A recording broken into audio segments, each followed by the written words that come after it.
Let's begin.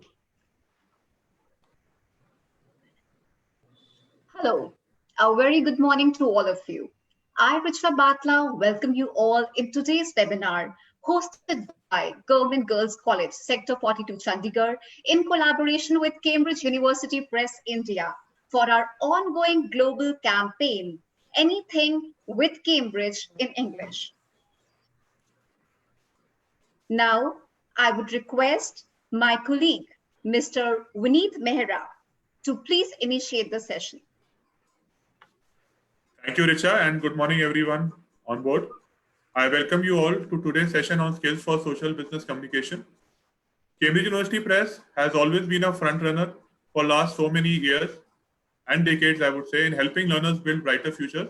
And we are excited to be a part of this session being hosted by Postgraduate Government Girls College, Sector 42, Chandigarh. This session will be taken by Professor Ruchi Kaushik, who is an Associate Professor at Department of English, Shri Ram College of Commerce, University of Delhi, and has a vast experience in helping learners and trainers in excelling their English language skills. We are sure this will be a session full of learning. The session would be followed by a small but a very useful presentation by my colleague Priya Kapoor, who heads product at ELT CUP India, followed by a validatory session by Professor Punam Agarwal from Postgraduate Government Girls College, Sector 42, Chandigarh, who has an experience of more than 32 years and unparalleled contribution to education. Now, may I request Professor Ruchi to please begin the session. Thank you. Thank you, Vineet. Thank you, the team at CUP and the Government Girls College, Chandigarh, for giving me this opportunity to be the resource person for today's webinar. And I extend a very warm welcome to all the participants, and I look forward to a very fruitful interaction today. Now, if you will just give me 1 second so that I can share my screen with you. Is the slide visible to everybody? Is the slide visible? Yes.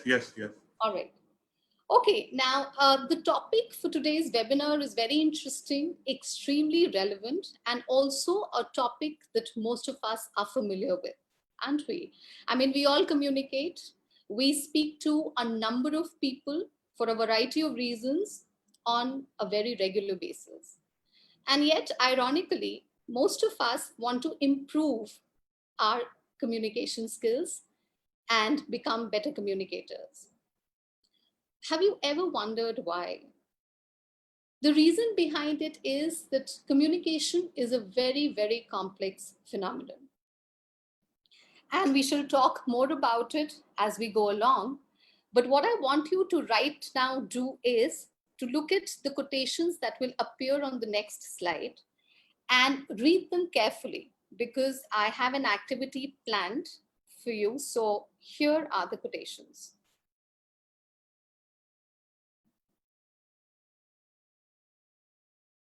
One good thing about quotes is that they beautifully display the art of brevity. Each quote is saying something about communication.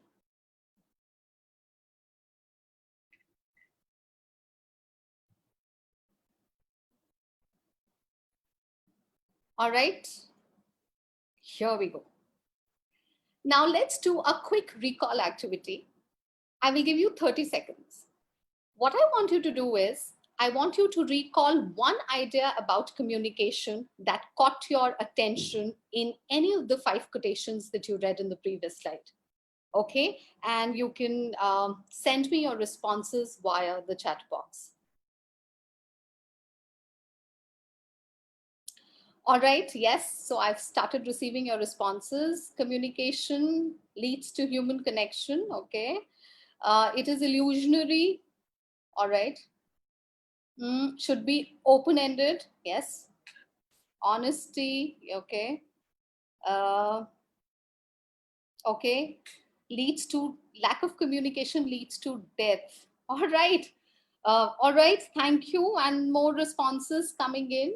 Well, thank you so much for this enthusiastic participation right at the outset of the webinar. And I hope you've noticed one thing. The ability to assimilate a piece of information and to be able to recall it and reproduce it is also a very important skill of communication. And I'm so happy that we practiced it right in the beginning of the webinar. Now, I was talking about the communication process being very complex.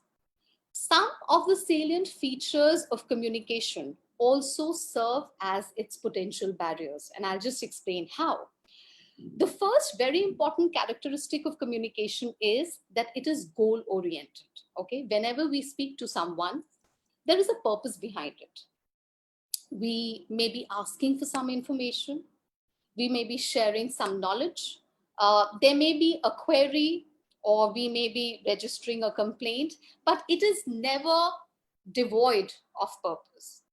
Now, a lot of students of mine pose this question to me when I teach them in the class, and they say, ma'am, what about the kind of conversation we have with a fellow passenger while traveling in a metro? We don't really have an aim behind doing that.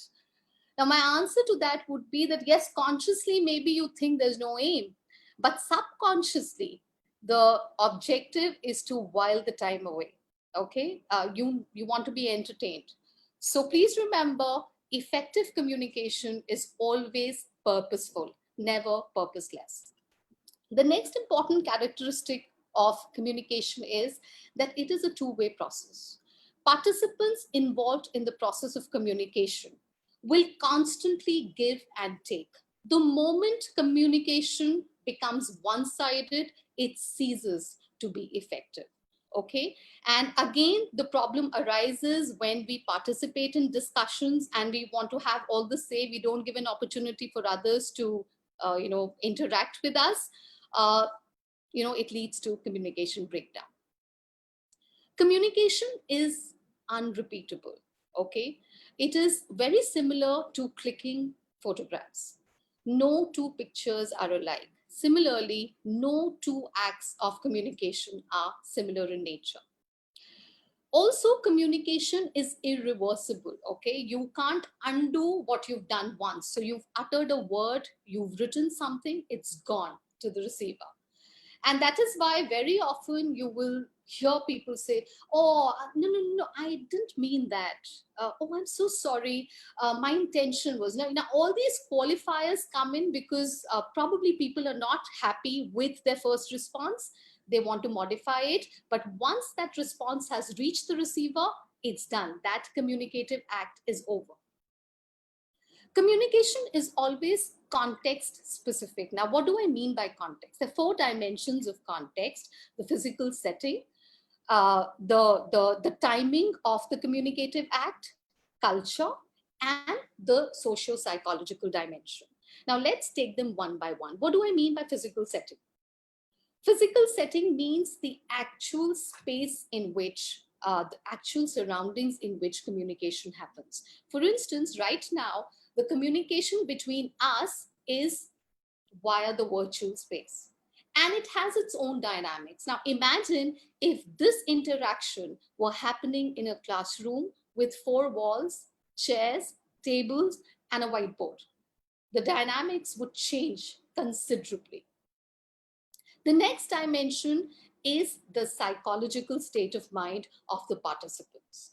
If you are, preoccupied with something right now, while you are, in the seminar, in the webinar, maybe the concentration will not be there, right?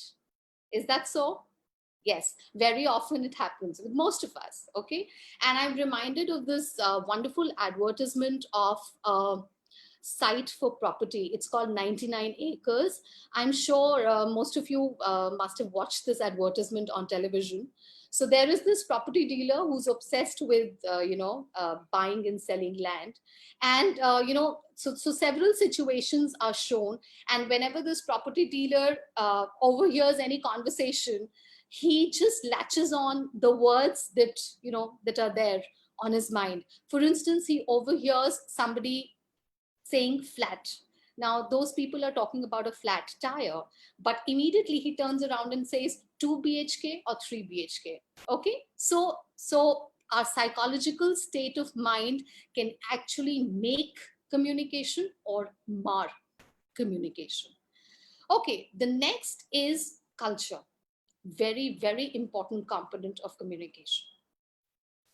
Now, given the contemporary scenario, most of the companies are multinationals, multicultural, multilingual, and therefore an understanding of other cultures become very important. Now, if you don't have that understanding, it may lead to miscommunication. And again, let me substantiate this by giving you a real life example. I don't know if you happen to notice this Facebook post that went viral about a few months ago. I think this was University of Illinois. And so there is this Indian student, and on the day of his convocation, he goes up on the stage and he tries to touch the feet of his American professor. Now, it is his way of showing respect to him, but that professor is startled, so he tries to move away. And there is another Indian professor on the stage who explains to him that, he doesn't mean to be offensive. It is just his way of, respecting you like we do in India. So the cultural component becomes very important in communication. And last, but certainly not the least, the temporal dimension. When is the communication taking place? So in terms of the real timing, the real time of the day when that communication is happening. For instance, right now in India, it is 11:15 a.m. Whereas in England, it would be about 6:30. Now, if I am communicating with someone from a different time zone, is it a comfortable thing for the person, for the recipient or not? So we'll have to keep that in mind. The other aspect of time is the timing of the communicative act, okay? For instance, I want to apologize to someone. Now, am I extending that apology right after I've committed a mistake? Or am I apologizing to that person right before I want to seek a favor from him? Makes a whole lot of difference. Okay, so the timing of communication is also very important. Last but not the least, the level of formality involved. Okay, now in most social events, we can be informal, we can use colloquial language, we can use a lot of gestures, but the moment we move to the business context, the level of formality increases. Now, let me substantiate this with an example again. Now, supposing if I were to introduce myself to you and we met somewhere in the corridor or on the street, okay, or in the cafeteria, okay, I would look at you and say, "Hi, Ruchi here. How are you doing?" Okay, something like that. But if I am introducing myself in a business situation, in a business context, I will be like something like this. The introduction will be like, hello, I'm Dr. Ruchi Kaushik, Associate Professor at Department of English, SRCC, University of Delhi. Now notice the difference in terms of the excitement, in terms of the use of gestures, and in terms of the language used, in terms of the content of the introduction. So all these things, as I said, if they're not done properly, may act as potential barriers. All right, now let us look at the various skills that are required in different business contexts.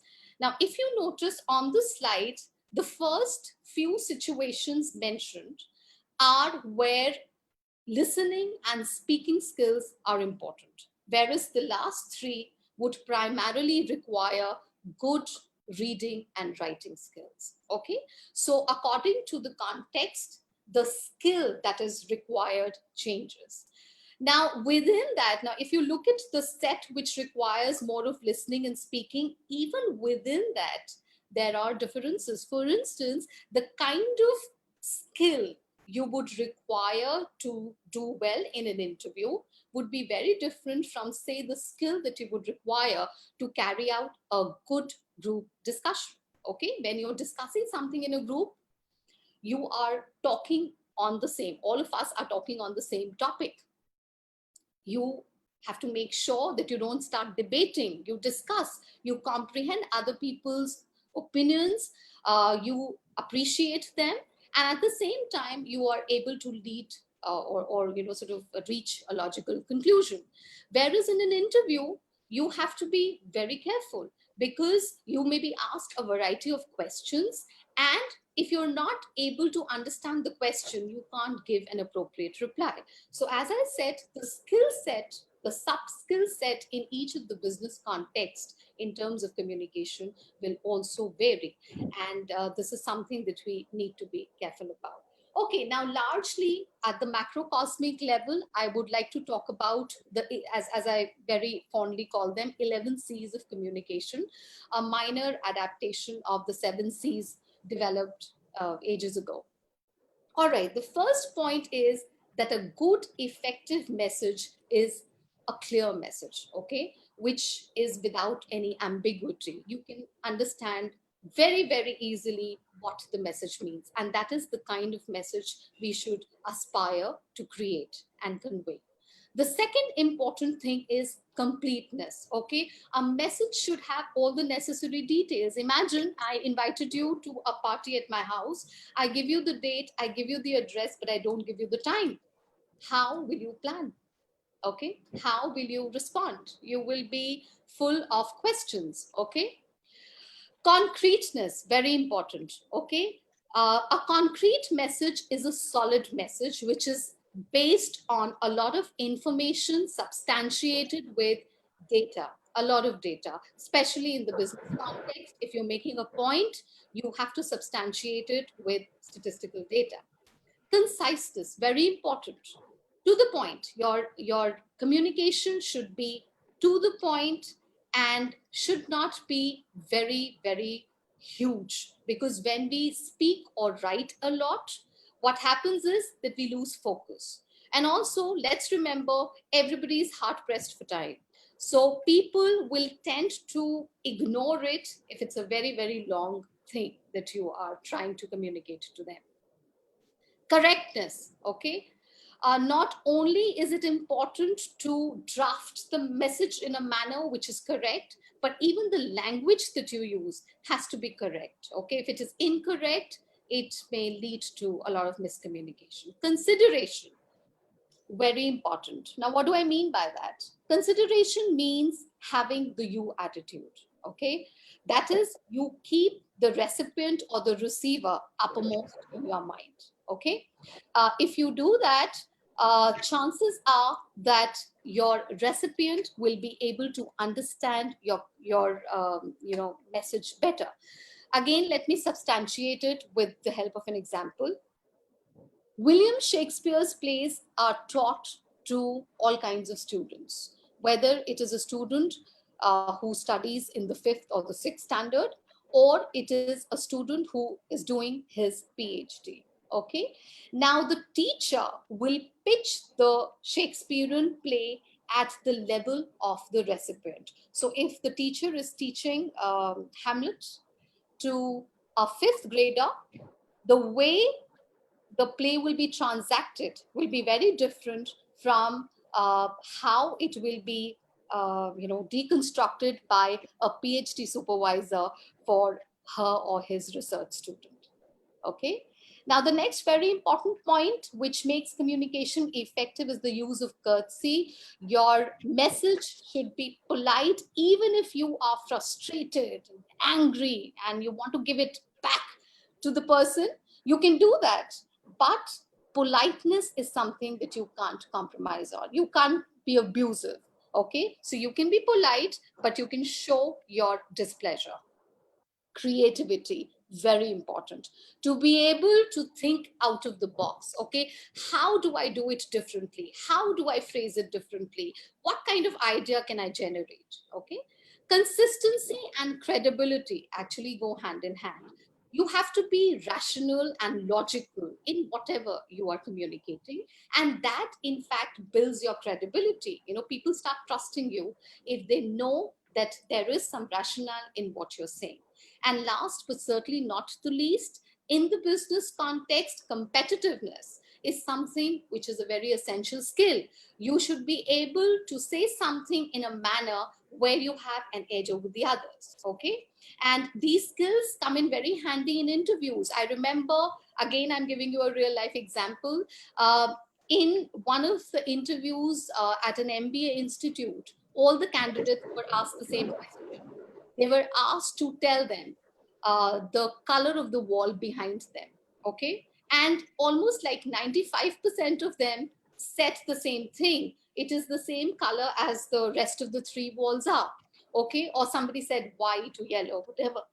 Now, the candidate who got selected gave a very creative answer. Imagine what he said. He said, I believe in looking ahead in life. So what has gone behind me is past. Imagine the level of creativity.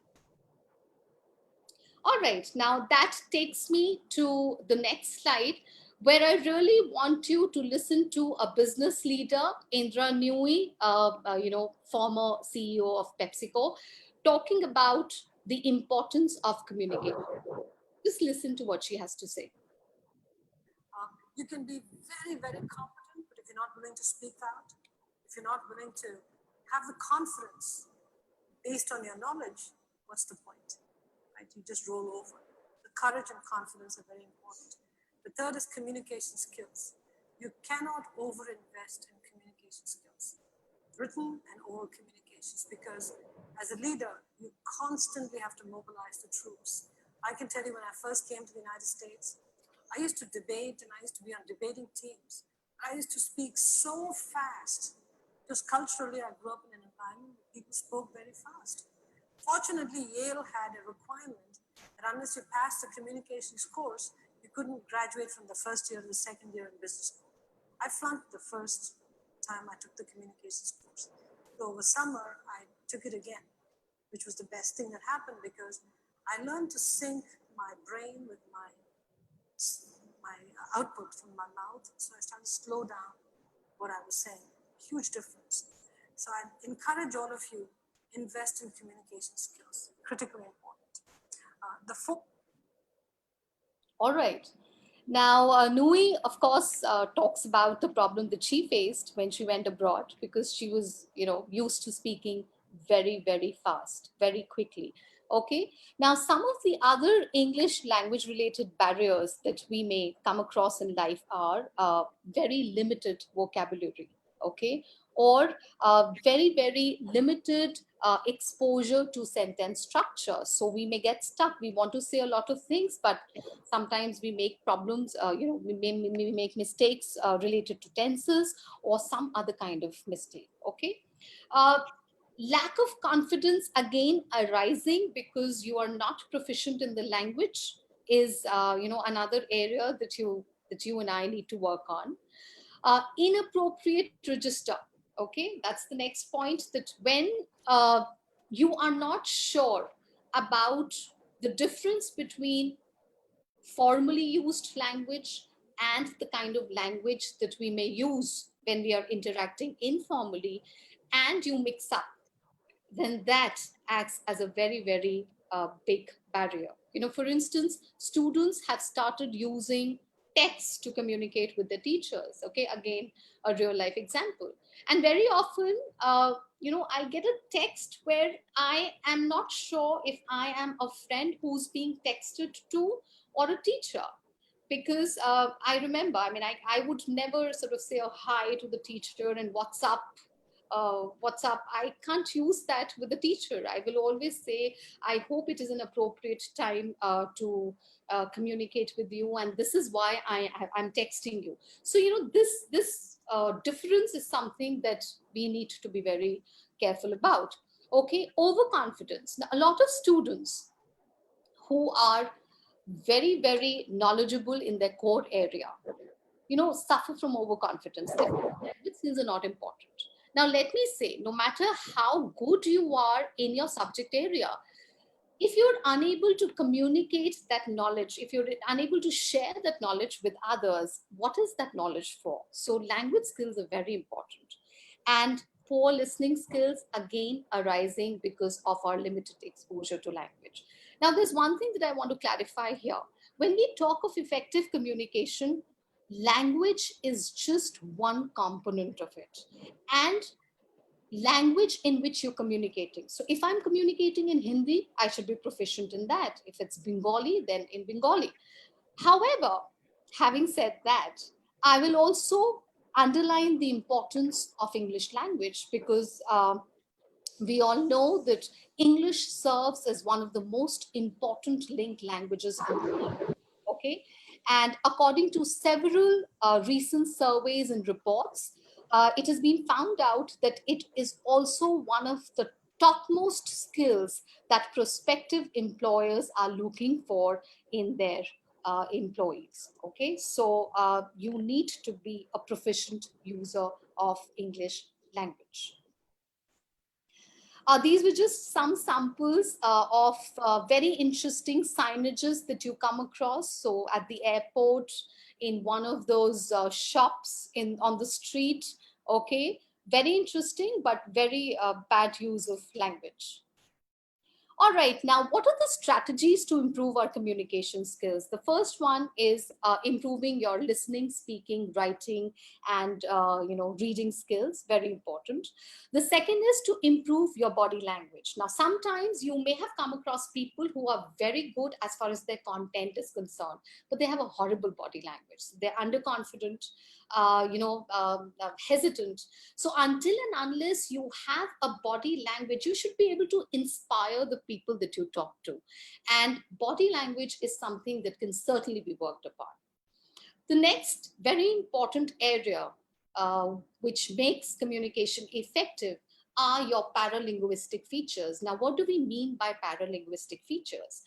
Paralinguistic elements primarily are about how you say what you're saying. Okay, so for instance, if I'm saying, move out of here, okay, that is the sentence I will speak out. Move out of here. Move out of here. Move out of here. Move out of here. Move out of here. Now notice that every time I'm speaking the sentence, there is something that I'm communicating. So I'm pausing in between, I'm stressing on certain words, I am differing the tonality is different in every sentence, and therefore the meaning that is coming out is entirely different. We've already talked about how communication is actually building a dialogue and not monologuing. Again, understanding points of view. I talked about this when I was talking about the group discussions. Offer positive criticism, very important. Whenever you give a feedback to somebody while you interact with them, it is very easy, simple, and it comes so naturally to us to say, hey, I don't agree with you. I'm sorry. That's wrong. What are you saying? Now, instead of saying all of these, if we were to just change what we say to something like, well, I appreciate your point of view. However, I differ. And then you can say whatever you have to. But if you just soften it a bit and you're more accommodating about what the other person is saying, it makes the communication channel widen and, sort of grow. All right, be empathetic. Again, try and understand other people's situations. Try being in their shoes, and that'll really help you communicate better. Last but not the least, be flexible, okay? If you're rigid and you say, well, I have said this, full stop. I communicated to the best of my ability. It is your problem. You did not understand. It will not take you far. Please be receptive to criticism. Please try and change your communication style depending upon the need of your listeners, audience, or receivers. All right, now all of this, makes sense in terms of theory, okay, in terms of points that I've illustrated. But you can actually only develop these skills if you have hands-on experience, and that is why we conduct workshops for the same. Now, because of paucity of time, I can't do that, but I can certainly give you an activity to work on. Okay, so that's skill-based activity 1 on creativity. Now, you will see a picture. on the next slide, you will see a picture of an object which we use in our daily lives. Now, what I want you to do is, I want you to list as many alternative uses of this object as you can imagine in the next 30 seconds. And remember, there are no wrong answers, okay? And you can send them to me in the chat box, whatever your ideas are. All right, so here we go. Here's the object.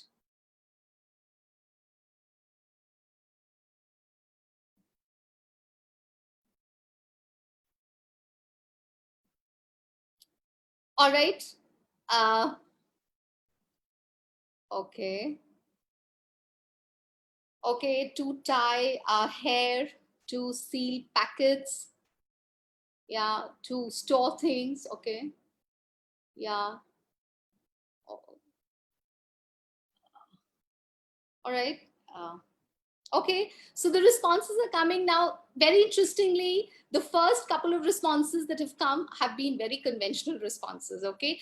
And it is not our fault, because as we grow up, we are taught to be logical, and somehow our creativity suffers, okay? Now imagine I'm going to read out some of the responses that have come to me in other workshops, you know, the full length, you know, full-fledged workshops that we have on creativity. Okay, you can use rubber bands as exercising equipment. You can use it as a slingshot. You can use it as a temporary wrist strap. It can serve as an educational toy to teach children counting or to recognize colors. You can make a decorative item or scenery with them. You can make a rubber band ball. It can serve as an eraser, and the list is endless. So unlock your creativity and start imagining.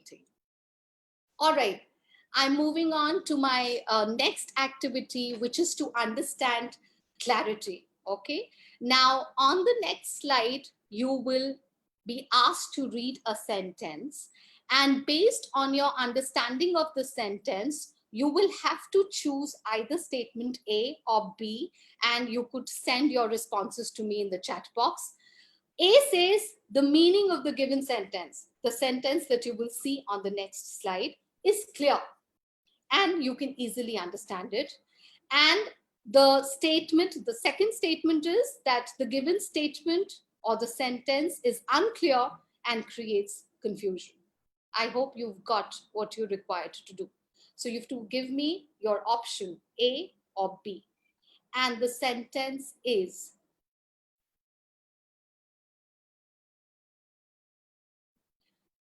okay, all right, okay, or yes. All right, I think most of you have a fairly good idea of what ambiguity means. Yes, okay, a lot of you have said that you will go with option B, which is that it is an ambiguous sentence. Now, how is it an ambiguous sentence? It can mean several things. Okay, so I'm seeing a man, I mean, through my telescope, I'm seeing a man on a hill. That's one. Okay. Second is I'm watching a man who's on a hill and he happens to carry a telescope.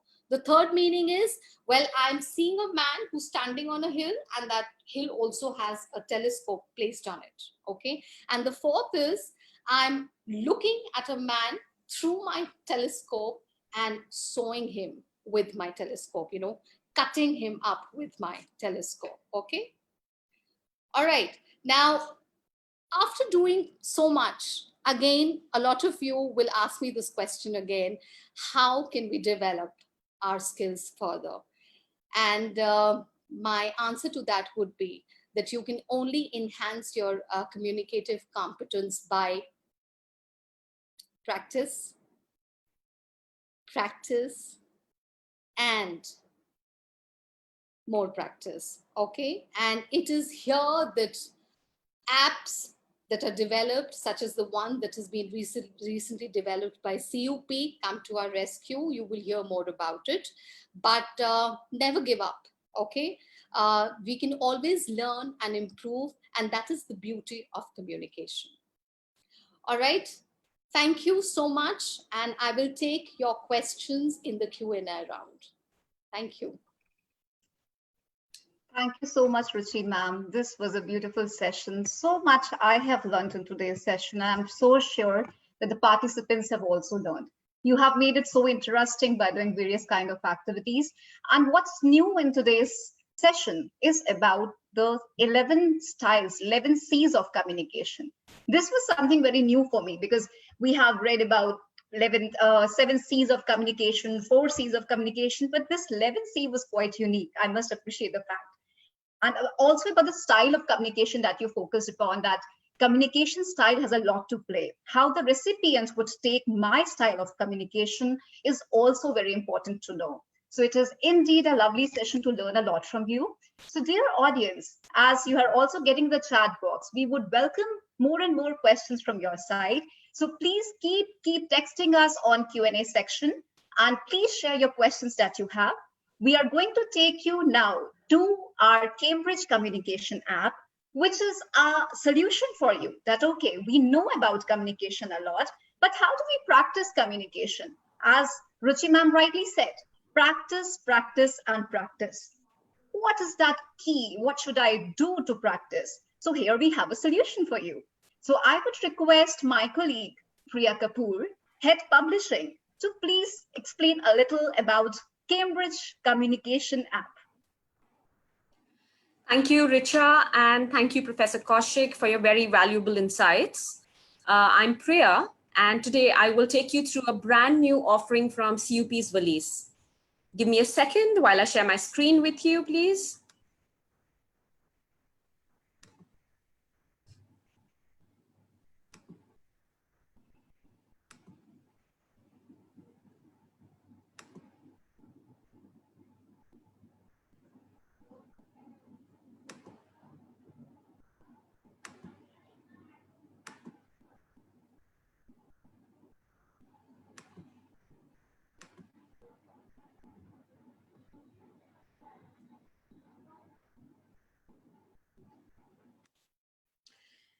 Great. So I hope everybody can see my screen. Right. Before we begin actually talking about the product, I would like to share some super interesting information. Well, as we do know, the world is undergoing a colossal shift, and something is doubling within 11 hours. If you know what that is, you can write your answers in the chat and share them with me. Well, we do know that occupations and industries are expanding and contracting at an alarming pace, and the skills needed to keep up in any job are churning at a much, much faster rate than ever before. Did you know that human average knowledge has been doubling every 13 months, which is close to 9,500 hours? And boy, you'd be surprised to know that this year it's predicted that this volume of information will double every 11 hours. Can you imagine that? That's less than half a day. And what do you think will help you gain and navigate through all this knowledge? If you're thinking communication, well, you're spot on there. Effective communication is a very essential component of professional success, whether it is at the interpersonal, intergroup, intragroup, organizational, or external level. 87% of workers, according to a certain study, believe that it will be essential for them to get training and develop new skills throughout their work life in order to keep up with the changes in the workplace. And this is the best and the most flexible way to go about this is through self-directed learning. Well, the sheer magnitude of knowledge of globalization and the accelerating rate of change due to technology basically necessitates a shift in education, which has to move from plateaus of knowing to continuous cycles of learning. And I hope that you would all agree with me there. Well, as far as the workplace is concerned, the willingness of employees and also employers, of course, to embrace a shift towards learning is definitely going to impact our ability to address the most pressing challenges that the workforce is facing today. And of course, self-learning is no longer a good to have, but a must-have to succeed in today's rapidly evolving world of work. This is not only going to help you assume control of your development, but also accelerate your career in the long run. And each one of you will agree with me that one of the most indispensable skills to have is communication. We cannot ever talk enough about how critical communication skills are. I'd actually go on to say what I say all the time, which is that this is one skill that we need to continuously work on and for which we never really get a completion certificate. Well, we can use science to study why certain techniques are more effective than others, but ultimately communication is more art than science, and like mastering any art, it takes practice to sharpen the craft. It is with this requirement in mind of equipping our learners with the most important skill that we are super excited to be sharing information about our new learning solution, which is the Cambridge Communication app with you today.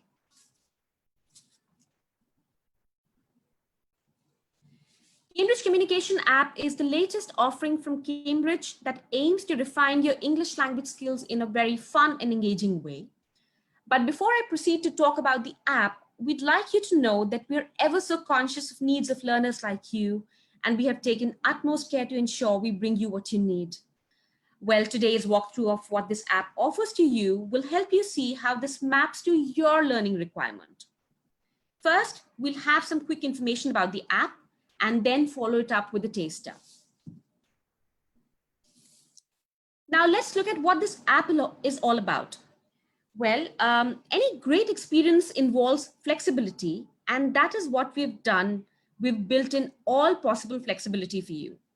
To start with, this is a self-learning app, so you can learn and practice anytime, anywhere you want to and can. You have the flexibility of learning English at home or if you're on the move. So what does this app offer you? Well, now it provides to you not just learning content, but also practice content for two language purposes, as you see on my screen. That's business English and general English. If you're interested in business English, it offers pacey and topic-based learning with comprehensive coverage of language and skills for business and work life. But if you want to learn English for social interactions, there's learning and practice content for that as well. Well, what is more, each course, which is the business English and the general English course, is available at 3 graded levels, which is foundation, basic, and intermediate. So there are these 3 levels for not just business English, but also for general English.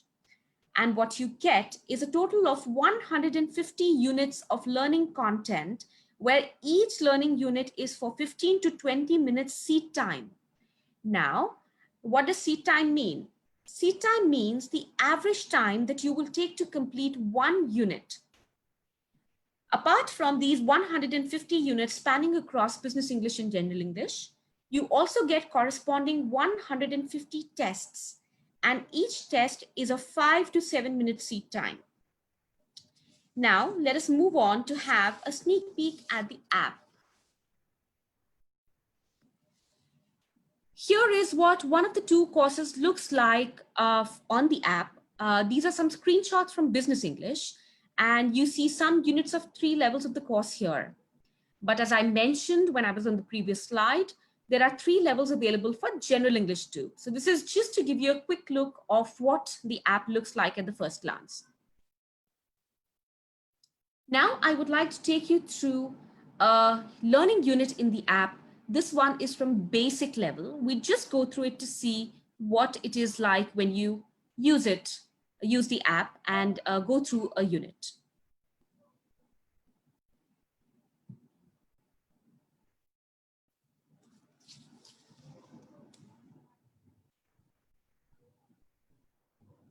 So those are the 3 modules for business English.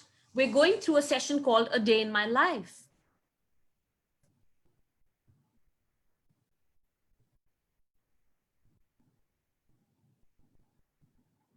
This very much looks like your WhatsApp, does it not? So it is basically in a chat style format. And this is how we begin. There are some questions or some sentences or some pieces of information posed by the chatbot, and then there are responses that the learner gives. You will have to bear with us about that small red dot at the bottom because we recorded this video for you. So as a learner, I'm posed a question and I look at the 3 options that are given to me, and then I choose one of the 3 responses, which is informal business lunch. And this is some feedback that the bot gives to me, and it tells me what I'm going to learn today.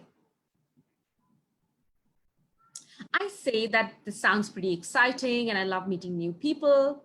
And then I'm introduced to somebody called Nandita. You see an image there, and I'm given a scenario. So I look at that scenario and then I listen to an audio based on that scenario.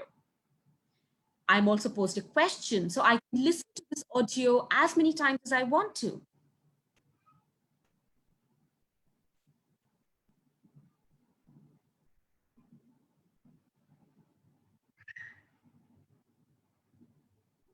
So how does this audio listening help to me? So it basically gives you an idea of what to say. So it's not just active learning. So you're not just answering a question by listening to this audio, but you're also learning what to say in which context, how to say it, what grammatical structure to use, what your tonality should be like, what are the appropriate words to use. So there's a lot of passive learning that also happens. Now you're also seeing some green color responses on the right side of the screen. What are these green responses?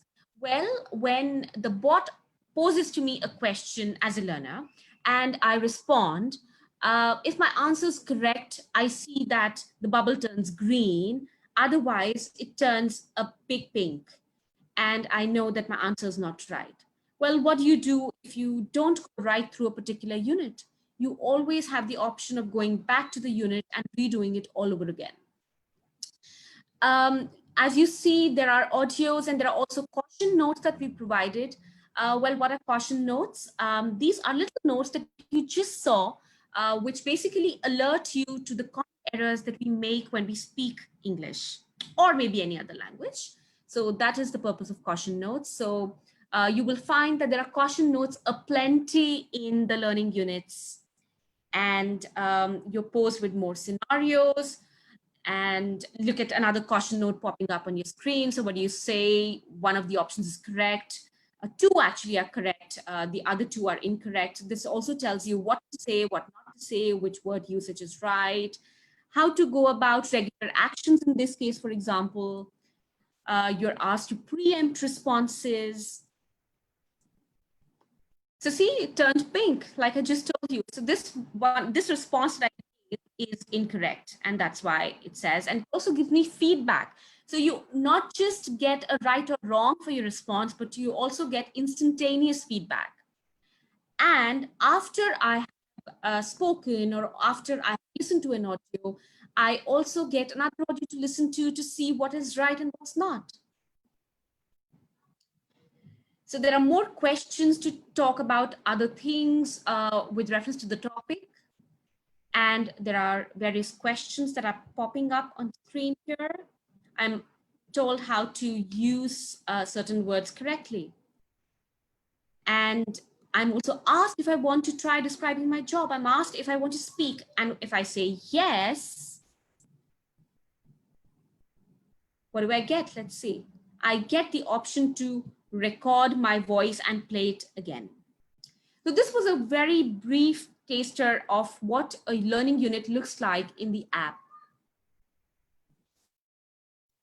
Now let us quickly look at some features of this app and how they benefit you as a learner. Well, I hope you noticed that this app provides to you learning content in very short bursts. We're not just limited to that. Practice content too is in the form of short tests. So these are very short tests, and I've already spoken about the seed time for each, the learning unit and the test. Well, all of this is based on the premise of bite-sized learning, because long sessions of self-learning are passé now. The idea is to provide small learning units with just the necessary amount of information. And why is that?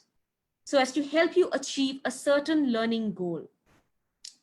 25 short units in each level cover important listening, speaking, reading and writing skills for business or general English, depending on the course that you choose to go through.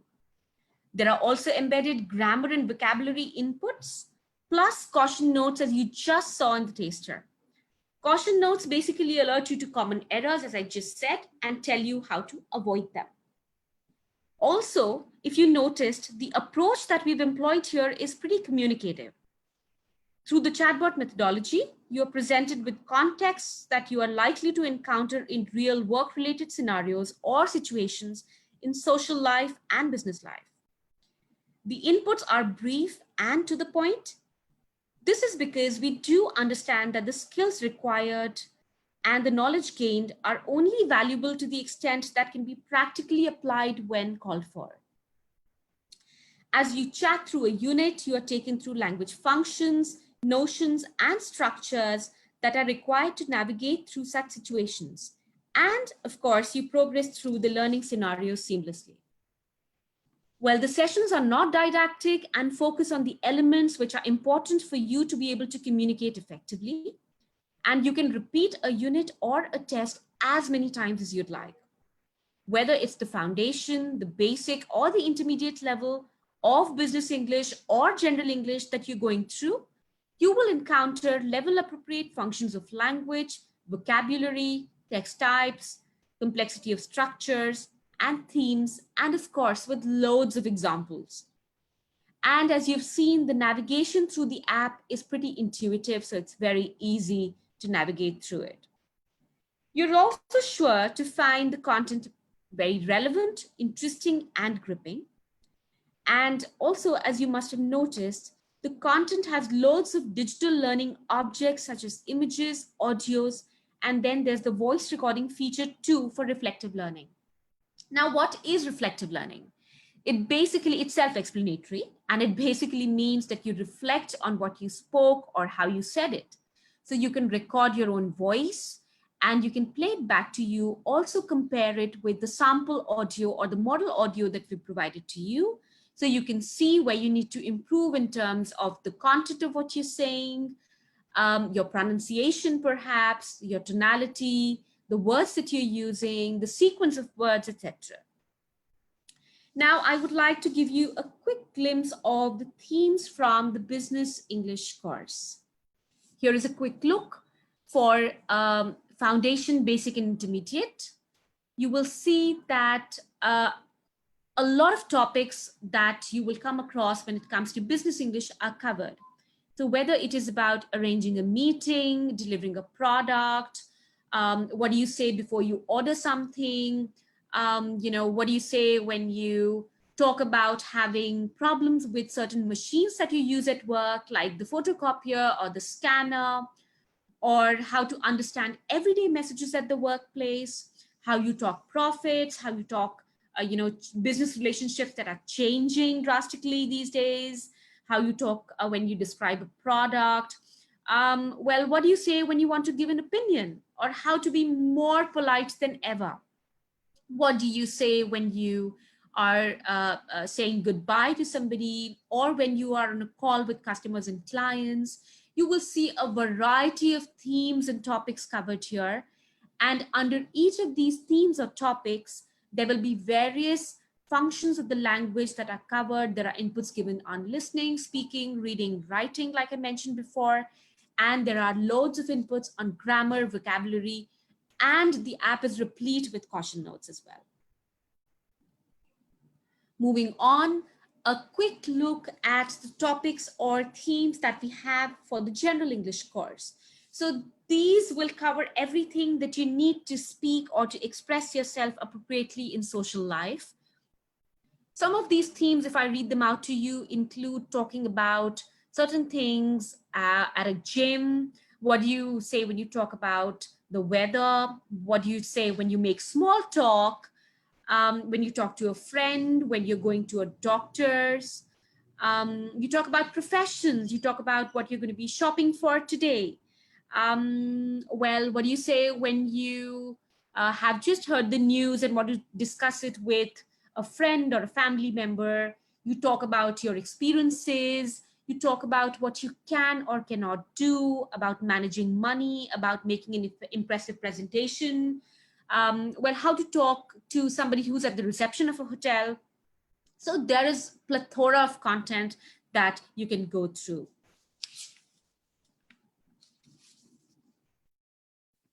Now, how do you go about accessing this app? Well, going about learning with this app is as easy as snap. For now, some content for business English, which is 10 units plus 10 practice tests from each level, is available to you and free of charge until the end of this month. So you should grab this opportunity to explore the app, learn and practice. You will get about 15 to 20 hours of content, I repeat, free of charge for some time. Feel free to share this app with friends or batchmates and encourage them to take advantage of this.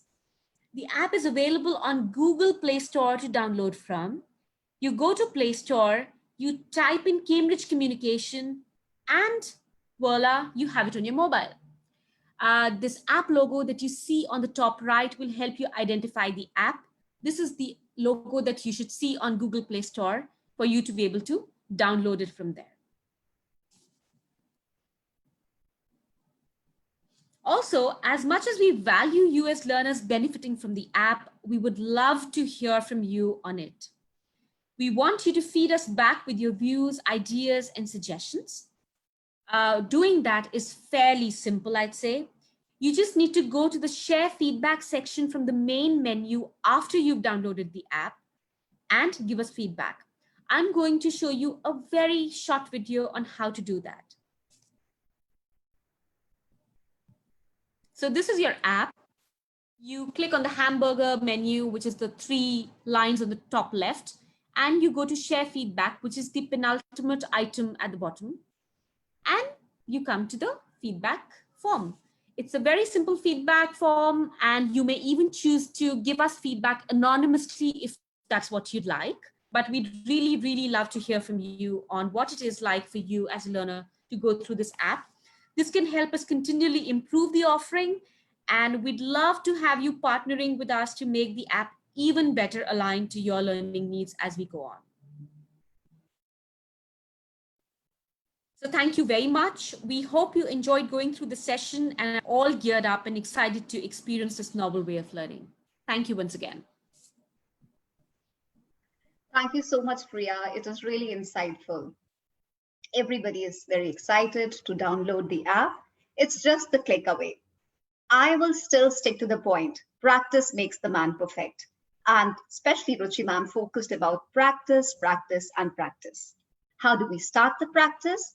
Dear audience, it's just the click away. Believe me, it's just the click away. You have to pick your phone and download the app from the Play Store. And thereon, you can start your practice. So let me ask you one question now. May I ask you a question?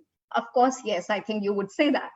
So the question that I want to ask you, are you ready for anything with Cambridge? Your answer should come as a yes or no. If it is a yes, we have more surprises to share with you. If it is a no, that's okay. Again, are you ready for anything with Cambridge? So I'll wait for 30 seconds just to see how many yes are there. We are live on Facebook, we are live here. So we have almost 500 participants. Right now, let me just check out how many are saying yes here.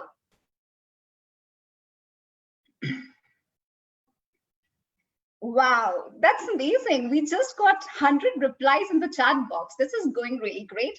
Count on, I'm just counting on 5 more. 1, 2, 3, 4, and 5. Wonderful. Since you are almost ready for anything with Cambridge, so let me start with the first thing that I can offer you. The first thing that I can offer you is taking up your questions. Yes, that's the time of the question answer round. Dear audience, after Q&A, we would be going to the feedback form process. That is to take your valuable feedback and serve you better and better always. So we are starting the Q&A round first, as we promised you, anything for you right away, just a click away. So here I would request our Kaushik ma'am and Priya Kapoor for taking up the questions. I would be asking questions related to CCA from Priya and questions related to business communication or communication in general to Ruchi ma'am. So my first question is to Ruchi ma'am. Here we have 2-3 participants saying the same thing. So I would just merge 2 questions together so you can answer that, ma'am. Sure. The question is, how can I improve my fluency? That is the question by Amanpreet Kaur. Related to the same question, a person says, Devika says that speaking in crowd is a problem for me. And then we are also working on by reading books, but reading books is not all time helpful. So what would you suggest here, ma'am? All right, Amanpreet, and sorry, I missed the other name. If you have it. Devika. Devika, nice to interact with you. My suggestion to the two of you and perhaps more participants who have this question in mind, but have not really asked it here, is that fluency will only come with practice, and never kind of plan something very big, go step by step.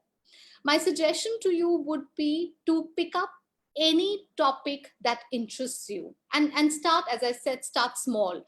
It could be something like what you enjoyed doing in a day, all right? And plan a 10-second response, just like as if you're speaking to yourself, and record it on your phone, okay? And trust you me, you do it on a regular basis. After a month, not only will your fluency become better, you will become, in terms of speed, you will become a better speaker, because what you could cover in the beginning in 10 seconds and what you can cover at the end of the month in say about 20-30 seconds, there'll be a marked difference in terms of content. There's certainly many more activities that we do with, in our workshops with participants that are aimed specifically at improving speaking skills. Thank you so much, ma'am. Now, the other question is by Vijay, again to you, ma'am. How can we communicate with the reluctant counterparts? It sometimes becomes difficult. You see, the only thing that you can do is motivate people to participate. But sometimes this hesitation arises because your, person that you're communicating with does not have enough, language skills.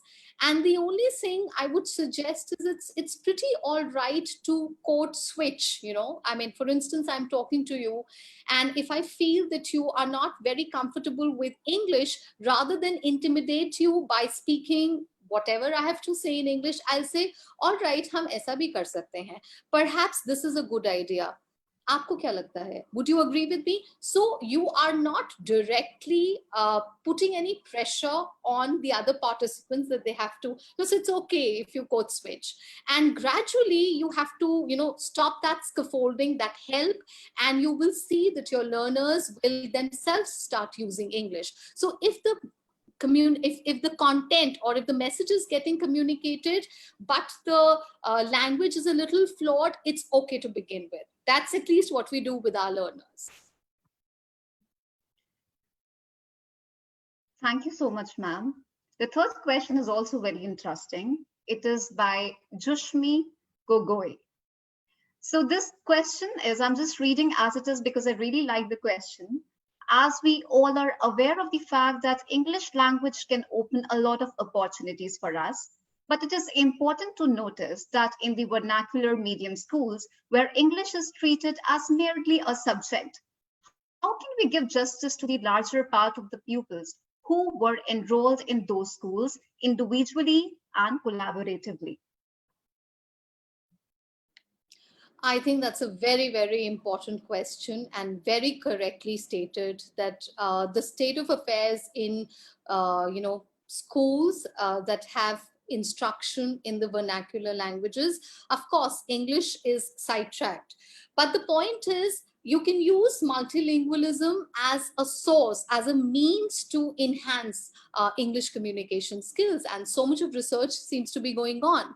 But the point is that the process will be gradual. You know, the problem with our education system is that it's all product or result based. So you have exams.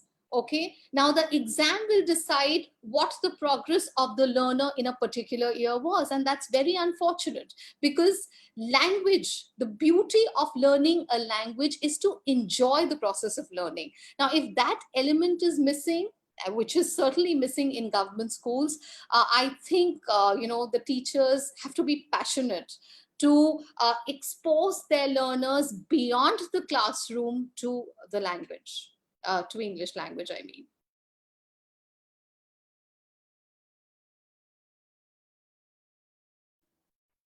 Have I answered the question? Sorry, I was on mute. Sorry for that. So I was saying that the question answer round is going really interesting. The question and the answers are very crisp and to the point, and that's great that we are taking up more questions like this. This is again a good question, and it relates to me. So people like me, we explain a lot about things, about the same thing again and again. Maybe because I'm from the teaching profession, or people like me in the teaching profession, we just make sure that the people are understanding what we are trying to say. So here the question comes, that how could we be shorter with our sentences during communication, be it oral or written, or do we require to be shorter? Yeah. Sorry, could you repeat that? How do we shorten?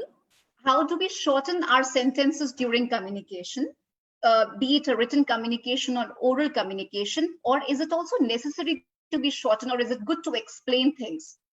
See, I think I wouldn't be able to answer it without a context. You know, there are times when explanation is necessary, and there are times when that explanation becomes unnecessary. So I will refuse to give a blanket answer to that.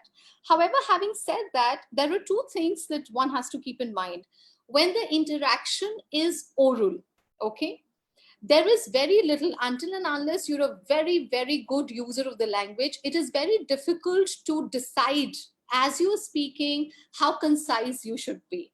However, that can be done while writing. You know, when you write out a draft, you can always, and this is what we do when we write research articles, when we, publish, we keep on revising the draft, and we keep on, editing it and making it better. So certainly it can be done in writing, but as I said, depends on the context. That's right, ma'am. I think environmental factors and many other factors plays a very important role here, that to whom you're talking, what is that situation? That's a valid answer, in fact. So now my next question is to Priya. This is about app, and I'm reading it out. Does the app provide speaking samples in different Indian accents of Indian English? What is the focus on? Indian communication or any standard English? This is by Ranjani. Okay, hi Ranjani. Well, to answer your question, as far as the audio inputs through the app are concerned, these are all Indian English. We have tried to bring in some variety with different accents, but these are primarily meant for Indian learners. And Richa, could you please repeat the second part of the question? Sure. So I'll just repeat the question again. Does the app provide the speaking samples in different Indian accents? Okay. Yes. What is the focus on, and is it the Indian communication or any standard English? Right. So it is not about Indian communication. It is about communication in various contexts. Now, these could be within the country or outside. Especially when it comes to business English, we have ensured that we have covered not just scenarios that people might face here, but also face with speaking to people in other countries and in international business contexts. However, it does not mean that the accents are difficult to understand or the content is not easy to understand. It's all been made very simple and very easy to understand and assimilate. You will find that there are inputs given and there is also a lot of explanation around it. So it should be easy for you to understand. We'd actually like to hear from you, after you experience going through some 15 to 20 hours through the app, as to what it was like for you.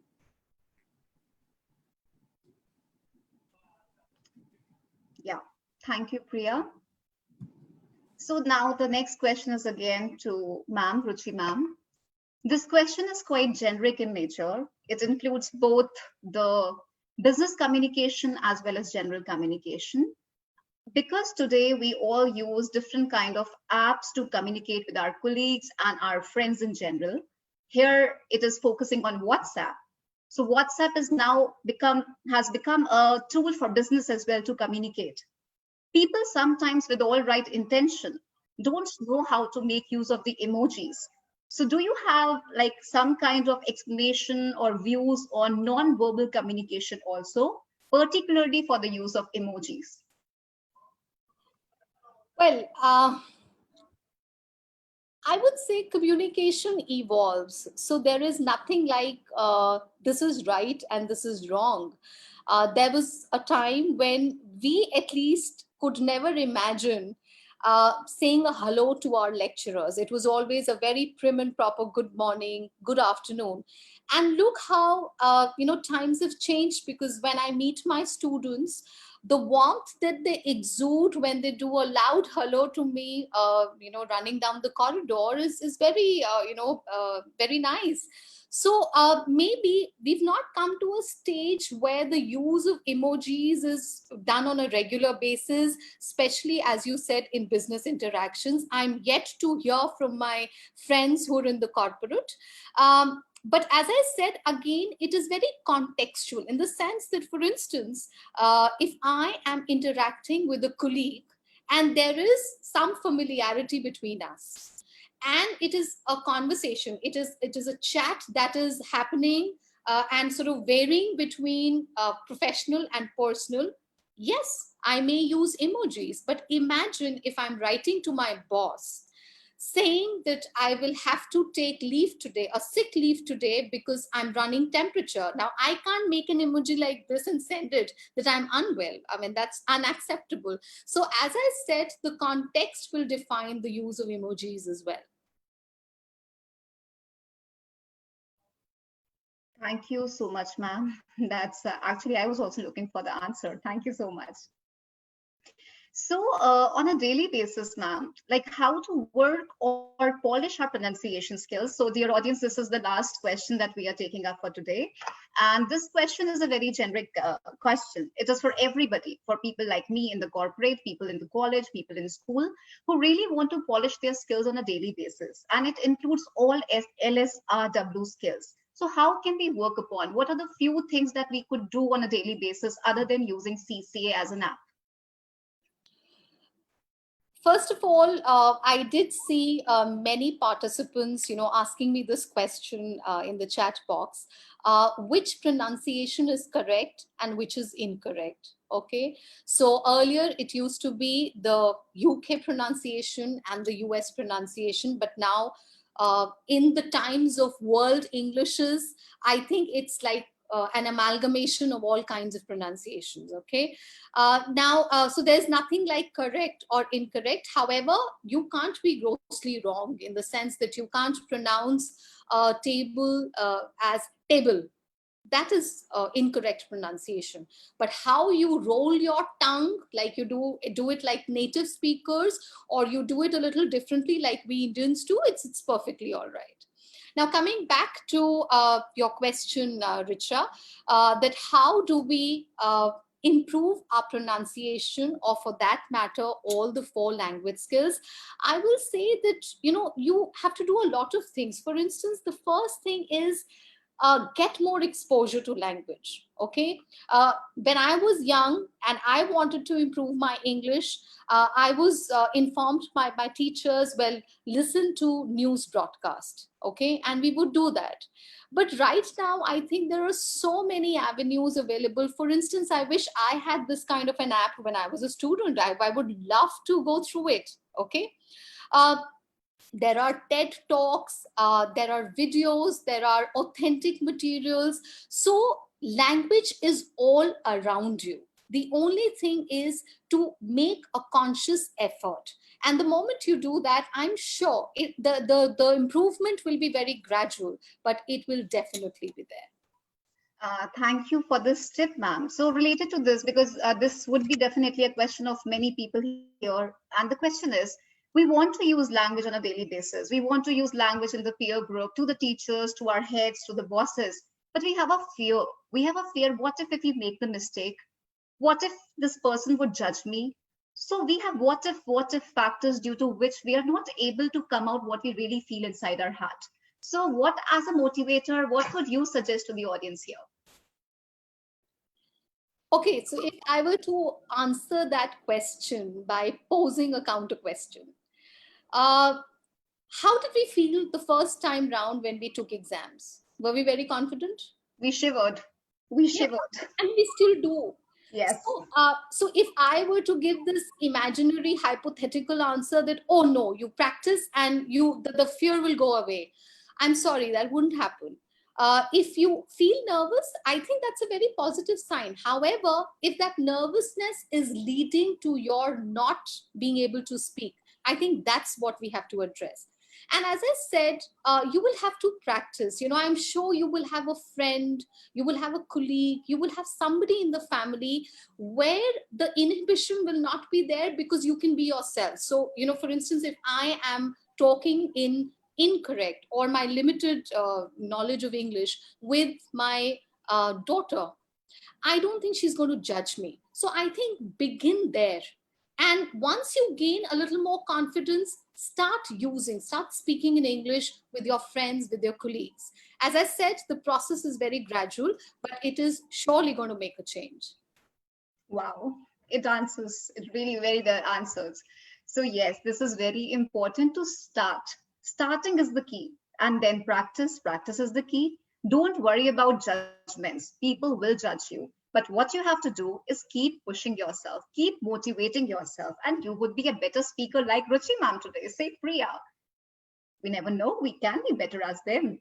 So yes, dear audience, we tried our level best to take as many questions as possible, but we're very sorry we could not take all of them because of the paucity of time. But we must tell you that you're free to write to us anytime to our email ID, that is india@cambridge.org. India@cambridge.org. You can write anytime to us and we would be happy to address all these questions. Now, moving ahead, I would now like to welcome our honorable guest here, Dr. Punam Agarwal, recipient of UGC Research Award and a professor at PG Government College for Girls, Sector 42, Chandigarh. Dr. Punam Agarwal is an erudite scholar and a keen researcher.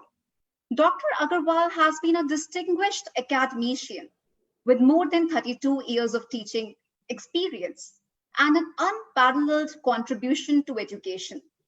She has held various administrative positions like NAC coordinator, in charge new courses, nodal officer AISHE, and NIRF, to name a few.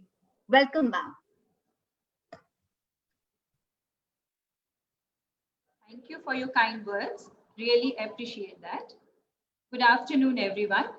It gives me immense pleasure to be a part of today's session on skills for social and business communication. In fact, communication skills help us in many ways, from professional career to social gatherings to our family life. In today's hectic world, we rely heavily on information sharing, resulting in greater emphasis being placed on having good communication skills. Good communication skills are important to understand, process, and deliver the information quickly and accurately. Being able to communicate effectively is a vital life skill and should not be overlooked. Although the concept sounds so basic, so simple, yet many of us lack good communication skills, thereby losing so much in life. So it will not be overemphasizing if I say communication skills are among the most in-demand skills to be a good employee, a good employer, a good senior, a good subordinate, a good customer, a good vendor. What to say of a good friend and a good family member.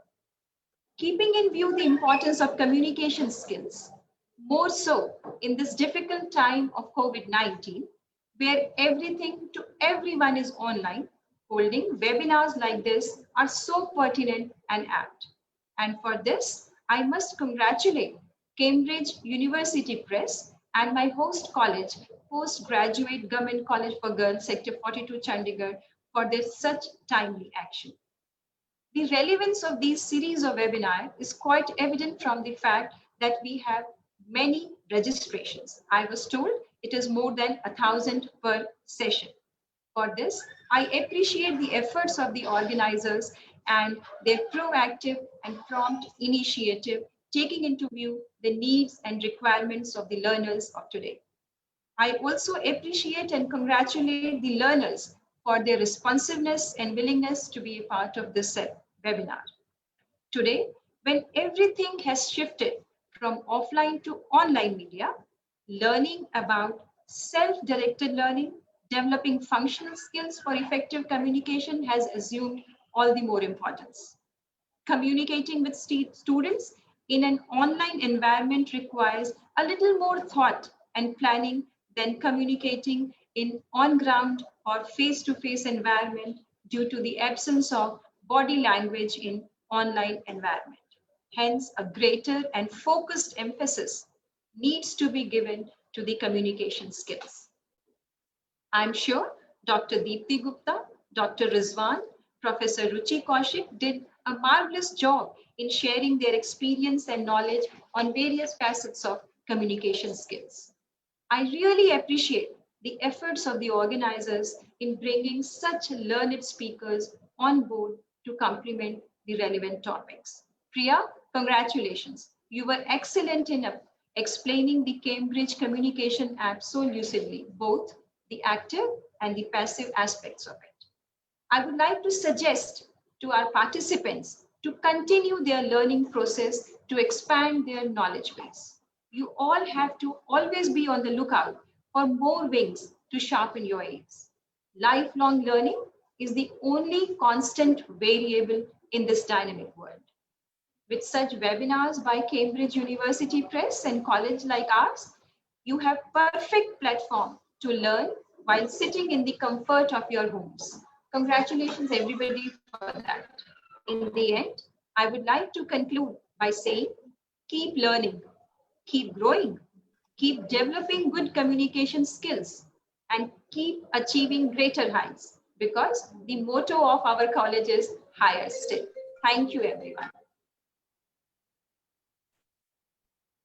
Thank you, ma'am. Thank you for your kind words. Thanks a lot for your presence also. So again, one question to you, dear audience. Imagine yourself as a user. Imagine yourself that you are that end user for whom we do everything, for whom I do everything, for whom Cambridge does everything. You are that one very special for us. So what is the question? You have to answer it as option. You have to answer it as 1 or 2. If you agree with 1, you write 1 in the chat box. You agree with 2, you write 2 in the chat box. The question to you is, if given a chance to know something, to know about the product, to know about the app, absolutely for free, would you go for this option? Or would you say, I would better pay and then know the product and then think about paying more to buy the product? This is the option 2. Paying and knowing the product is a better option. Or if you're given a chance to avail the service free of cost, you would go for option 1. So let me just see the chat box in 30 seconds. I'll come to the conclusion, what the audience wants.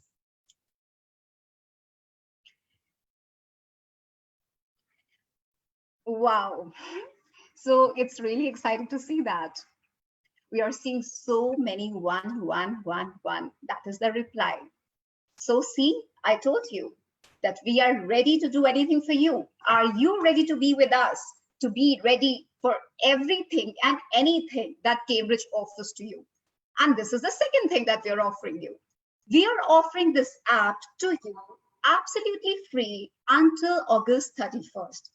You still have time, you still have 10 days to know this app, to understand that how much is it helping me in improving my business communication skills or my general English skills. So please avail the service when it is available for you. Okay. Now, the next thing which I want to tell you, your feedback is always precious to us because we want to serve you always better than before.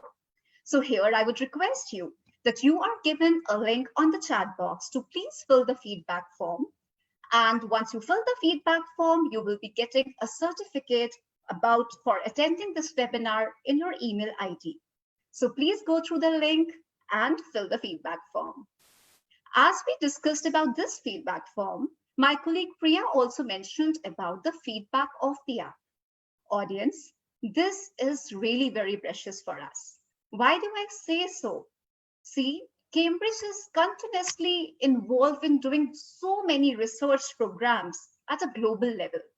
Whatever product that you see from Cambridge today, it comes after so much of research process. And how do we get this primary data? We get this primary data through you, your genuine feedback. We would really appreciate if you would just use this app for a week or 10 days and then go to the feedback form and fill the genuine feedback. Your feedback will help us to serve you better each time. So I wish that everybody who is downloading the app will be filling the feedback form. Now I would request my dear ma'am, Preeti Sharda ma'am, for vote of thanks. Thank you, Richa. Thank you once again. It was a wonderful session and I really enjoyed it. And so we are finishing up with the series of webinars. We did 3 webinars, first on 13th, second on 18th, and today 20th. And I'm really becoming nostalgic. We are not going to meet again. But give me a promise that Cambridge is going to collaborate more with us and we'll do more such programs. It is really a privilege for me to propose the vote of the thanks today. It is indeed first time in the history of my college that we have done a webinar on such a great platform, and we received more than 3,000 registration, and I think around 2,000 people have been part of us, maybe through the Zoom platform or through the Facebook. Actually, our program is also live on the Facebook, and it is being uploaded on the YouTube also. And my deepest thanks to Professor Punam Agarwal for being the chief guest for this valedictory section. Thank you, ma'am. Thank you so much. I would also like to thank Principal of my college for allowing me to do this series of webinars in collaboration with Cambridge University Press. And I would extend my thanks to Cambridge University Press for collaborating with us and choosing us for this series of webinars. I would like to thank my principal, Madam Prof Binu Dogra, for the insightful address on the inauguration day, and Professor Dilip Kumar to address the audience on 18th August. Thank you, sir and madam. I would like to thank Professor Deepti Gupta, Professor Rizwan, and Professor Ruchi Kaushik for taking the sessions on communication skills and making the audience feel that they can also learn communication skills and they can improve their communication skills. Thank you all. I would like to thank Mr. Varun and Priya for making the app easy for us, and we will definitely try this app.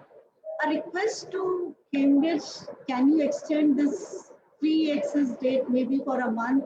Because we recently did the webinars and maybe students were not aware that this app is available for them. If they get a chance to have the access and to see the app, it will be a great help for them. It's a request from my side, and a request also that whenever we do the demonstration on the apps, if the apps are if the real-time demo of the app can be done, it can also help the students. I thank all the faculty members who have joined this webinar. It was indeed great of them to be part of this webinar.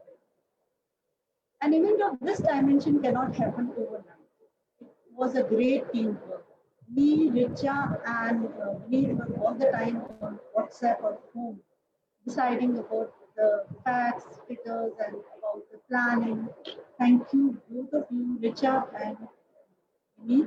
And I would also extend my thanks to the other team members, Samarth, Varun, Ridhima, Preeti, Ashish, for being there. And because I'm so grateful to you guys that because of you that this webinar went so smooth.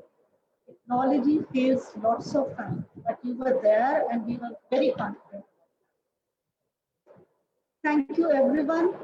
We will be doing more of such programs. Be connected with us. Thank you everyone from the core of my heart. Stay safe and have a nice day. Thank you.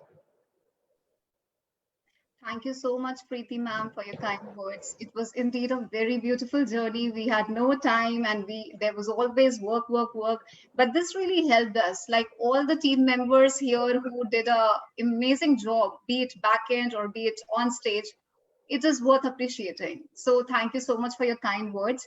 And you know, audience, I asked you one question a little before. And that question was, are you ready for anything with Cambridge? And you said yes. So here I received one more good news for you from one of my colleagues who's giving a global news, and you are the first one to hear that in this live session. What is this news? Let me just read with you because I have just received on my WhatsApp message. It says that calling all English language teachers, so this is especially for English language teachers, calling all English language teachers, join us for our 3-day online experience.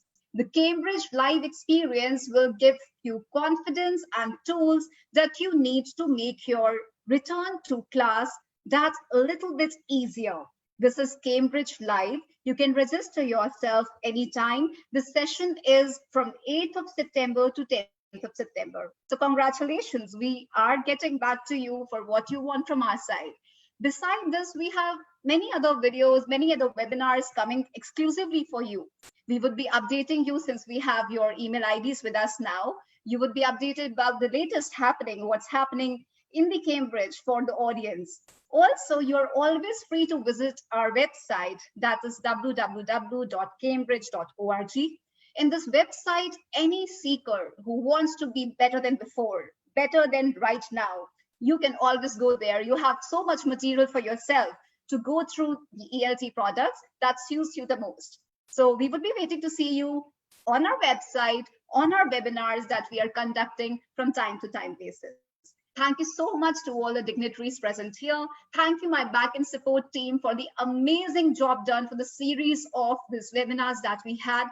Thank you for all the seniors in team. Thank you to all the colleagues. Thank you for your very valuable time. Thank you.